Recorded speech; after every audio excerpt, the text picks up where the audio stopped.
Welcome to Let Me Fix This. Enjoy the video. You start now.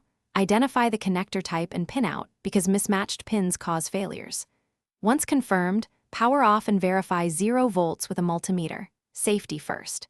Prepare wire by stripping 6 to 8 millimeters of insulation and crimp ferrules on stranded conductors so terminations are reliable. Insert wires straight into the terminal. Make sure to align colors to labels and tighten screws to the specified torque. This prevents loose connections and intermittent faults. Do this before reapplying power. Once done with basic terminations, secure routing and strain relief so movement won't loosen screws. Route signal, power, and ground separately, avoiding tight bends under 1/2 inch radius to reduce stress. Test continuity and insulation.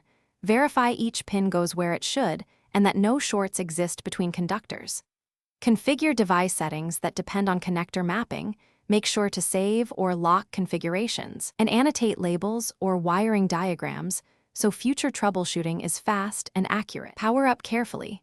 Apply power and watch current and voltage for the first 30 to 60 seconds to catch inrush or faults.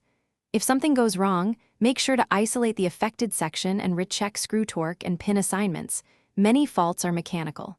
Swap suspect cables and retest, and if corrosion or dirt is present, clean contacts with isopropyl alcohol and reterminate ferrules.